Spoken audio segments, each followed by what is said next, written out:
Buenas noches, mi nombre es Jonathan Bermúdez, estudiante de Ingeniería Industrial de la zona sur del CCAB de Neiva, Huila. Eh, la realización de este video es sobre la fase 5, propuesta final de fundamentos de investigación. Primer tema es por qué la deserción estudiantil en la educación superior es una problemática que se debe abordar. La deserción de la educación superior se debe a muchos factores y en realidad son más los factores propios de la persona que los generados académicamente, ya que con las dificultades económicas en las sociedades, hogares, la falta de oportunidades laborales, la falta de inyección de dinero de los estados a las universidades públicas, la desviación de fondos por algunos funcionarios de los recursos económicos de las universidades, son uno de los factores que ocasionan la deserción de la educación superior. Esto se refleja en un porcentaje de casi hasta el 72% en los primeros 4 o 5 semestres de la educación de pregrado.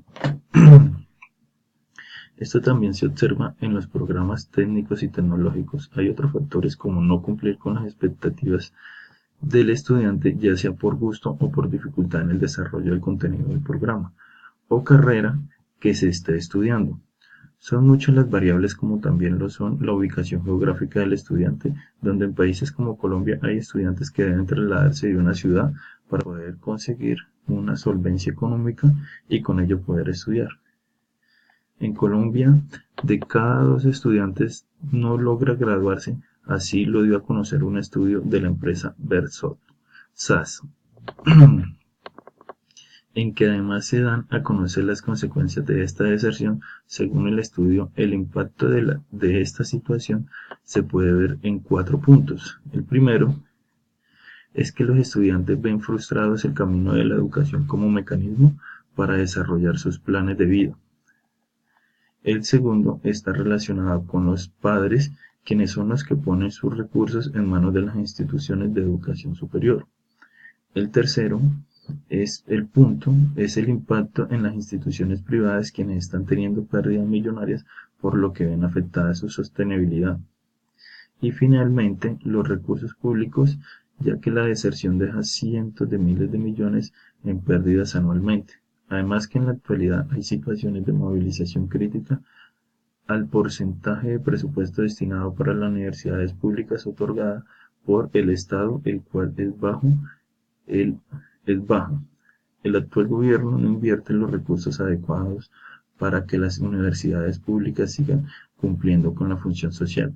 El principal problema tiene que ver con el artículo 86 de la Ley 30 de 1992, pues los legisladores que presentaron este artículo o ley nunca pensaron en el crecimiento de las universidades y que se iban a mantener quietas durante todo el tiempo.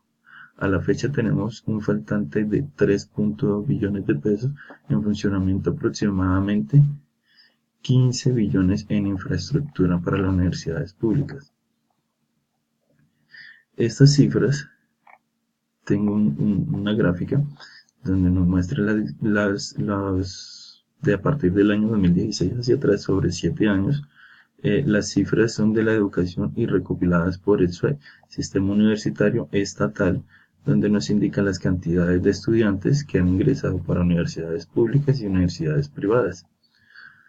Señalan que para el año 2016 había 1.194.697 estudiantes de pregrado y para el año 2010 esa cifra se ubicó en 927.295 alumnos. Según los datos obtenidos del documento COMPES, Consejo Nacional de Política Económica y Social 3914 del 2018, la inversión en el programa Ser Pilo Paga ha significado al Estado alrededor de 3.5 billones de pesos entre los años 2015 y 2018, con un alcance de tan solo de 40.000 estudiantes beneficiados en todas las universidades.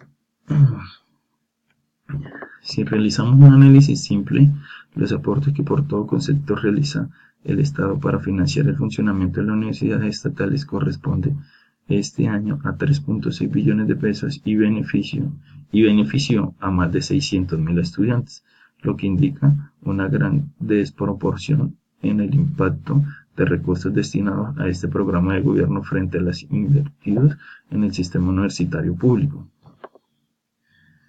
Lo que quiere decir que se está invirtiendo más dinero en las universidades privadas por programas como Serpi lo paga, y en vez de ser invertido este dinero a las universidades públicas donde puede abarcar o donde pueden apoyar a más estudiantes que en las mismas universidades privadas. De acuerdo con Bedford, si un estudiante de universidad pública les cuesta a los ciudadanos 8 millones de pesos al semestre y dicho estudiante deserta entre cuarto o quinto semestre, se habrá perdido una inversión de 40 millones. Ahora sí, esta situación les ocurre a 10.000 estudiantes de la educación pública, estamos hablando de una pérdida cerca de 400.000 millones de pesos.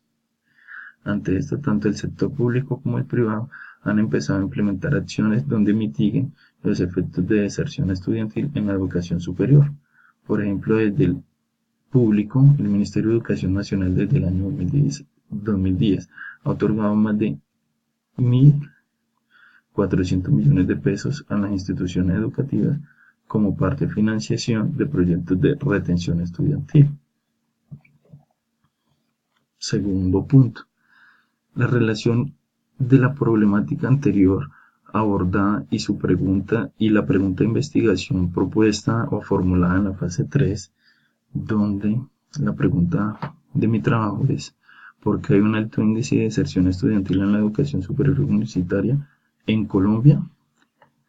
La relación es que debido a todos los factores que inciden en la deserción estudiantil durante los primeros 4 o 5 semestres, que es donde se presenta el mayor porcentaje de deserción estudiantil, y pausativamente o prolongadamente durante el resto de los semestres, hace que se refleje un alto índice de deserción estudiantil en la educación superior, esto ocasionado por falta de recursos económicos, inversión del Estado, disposición de tiempo de los estudiantes, elección correcta de la carrera de los estudiantes, porque muchas veces se presenta que no cumplen las expectativas lo que empiezan a estudiar los estudiantes y no culminan sus estudios debido a que ven que no es como el perfil que ellos querían.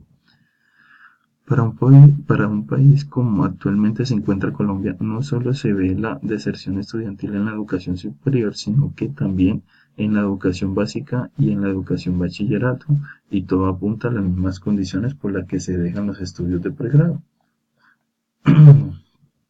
El tercer punto es enunciar de manera breve un resumen de los artículos revisados para la realización de la fase 2. La deserción en la educación superior para Colombia, según reporte del Departamento Nacional de Planeación, disminuyó en un 2.5% para el año 2014 en comparación del 2013, dando como resultado un total del 10.4%. Para las carreras técnicas profesionales, la deserción se registró en un 33.8%, en las carreras tecnológicas profesionales se registró en un 25.8% y para las carreras universitarias profesionales se registró en un 18.47% la deserción estudiantil. Por lo que el Departamento Nacional de Planeación tiene como meta para el 2018 reducir los porcentajes de deserción para las carreras profesionales en técnico y tecnología en un 21.3%. Este tema lo va a dar que de Barragán Moreno y Juli del mes de septiembre del 2017. Un estudio de deserción estudiantil en la Universidad de Ibagué se estimó que para el semestre académico entre el año 2000 y 2006 la tasa de deserción estudiantil es de un 13% aproximadamente. Este estudio evidenció también que en las facultades donde mayormente se presenta el abandono o la deserción estudiantil es en las ingenierías, contrario a las carreras o a las facultades que son de ciencias y humanidades. Este estudio lo tomé de Mauricio Rojas Betancourt, 2018. El abandono índice significativamente en el regazo económico y social. En Colombia, el índice de deserción estudiantil ha aumentado entre un 45 y 50% en los últimos años, por lo que el Estado, por mediante el Ministerio de Educación Nacional, se han propuesto la meta de bajar este índice hasta el 25% para el año 2019. Este tema lo abordé de Ledesma Soto de 2016.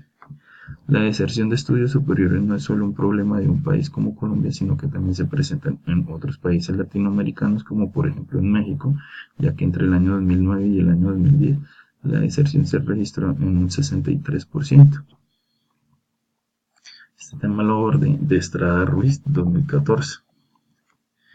En esta inclusión, en parte, es promovida por las Naciones Unidas aproximadamente durante el año 2006, donde empieza a tomar fuerza el hecho de los derechos y privilegios que deben tener las personas discapacitadas frente a una persona normal, por lo que empiezan las políticas y movimientos de la sociedad a implementar nuevos sistemas que faciliten la vida diaria para estas personas que sufren algún tipo de discapacidad y que adicional a ellos, sus estudios superiores cuentan con algunos privilegios como los descuentos para cursar la educación superior e inclusive en ocasiones lo subsidian en la alimentación.